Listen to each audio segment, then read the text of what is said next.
Shalom Aleichem for Erev Shabbat Yitro. Mishnah Yomi is in chapter 2, Shevuot, Mishnayot, Gimel, and Daled today. Yesterday we were talking about a case where someone had become impure, had been exposed to Tum'ah, and then entered the temple. Now, case Gimel is really great. Nitma Ba'azora. He became impure within the temple courtyard. He was pure when he went in the temple, and then he touched some nevela, ate something that was impure. Perhaps a bird was flying by and dropped a sheretz onto him. That's, by the way, why they have some sort of scarecrow or some sort of spikes to prevent birds from landing on the temple walls or the temple building, so you won't have birds trying to grab the meat or bring shratzim that are source of tuma into the courtyard. So he knew he got Tameh in the Azor, v'nelma mimina tuma. And then he was distracted, he forgot that he was Tameh, v'zachor the mikdash, but he knew he was in the temple. Or nela miminu mikdash, he forgot he was in the temple, he took a cell phone call or something, God forbid, v'zachor the tuma, but he remembered that he'd just become Tameh. Or nela miminu zeh v'zeh, or he forgot both that he had just been exposed to impurity and that he was in an area that's part of the holy temple.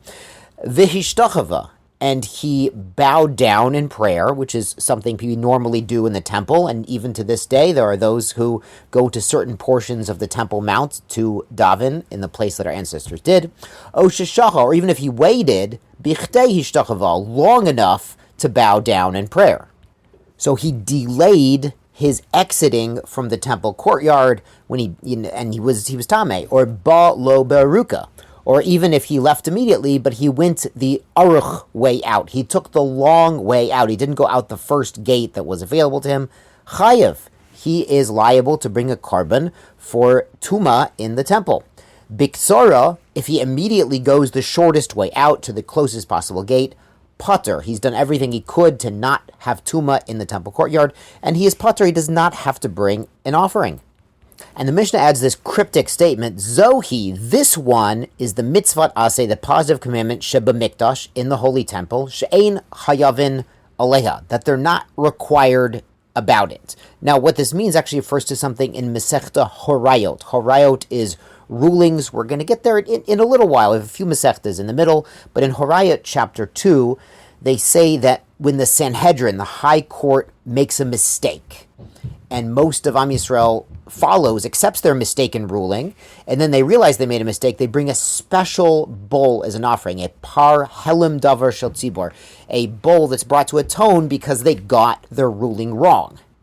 But the Mishnah in Horayot says one of the exceptions where they don't bring the bull, there's no bull, is a positive commandment in the temple, but it doesn't tell us which one. So our Mishnah actually tells us that this is the one where if someone takes the shortest possible way out when they realize the Tumah problem, they don't bring an offering. But if they tarry or they bow or they take the long way around, then they're going to be on the hook to bring an offering. So if the high court made a mistaken ruling, the opposite, then the high court wouldn't be bringing the par helim davar, the special bull brought when they make a mistake. Now, Mishnah Daled brings a related case to this Horayot scenario. Ve'ezahi mitzvat aseh shebenida.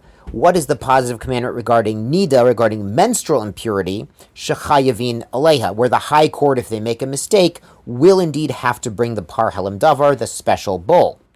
Now, when we get to Masechta Horayot, we'll talk about this in more detail. When we get to Masechta Nida, we will learn that nida is the regular monthly flow that a woman experiences, and on a biblical level, after 7 days, she goes to the mikveh and she is tahor. She no longer has the impurity of a nida status. But what about this case? Haya mishamish im tahora. A man and a wife were living intimately together. They were in bed together, and everything was normal. She was tahora. She was not a nida. Ve'amra, and suddenly she realized, told him, Nitmeiti, that she's become a nida.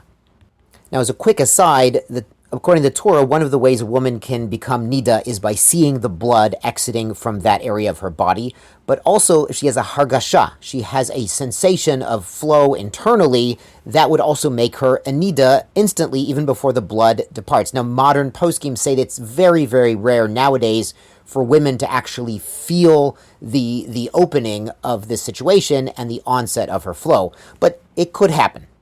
So in this case, anyway, back in the Mishnah, their intimacy was interrupted, ufeirash miyad, and the husband immediately departed from being with his wife before he had calmed down, before his own situation had become less aroused.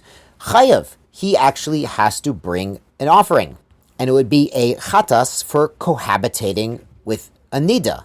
Mipnei sheyitziato, because his leaving from being with his wife, hana lo gviato, that actually has enjoyment for the man, like the act of entering. So it's considered a part of being mishamish, of being intimate with a woman who was nida. So what does he have to do in this situation is he actually has to wait and calm down, and then they will separate.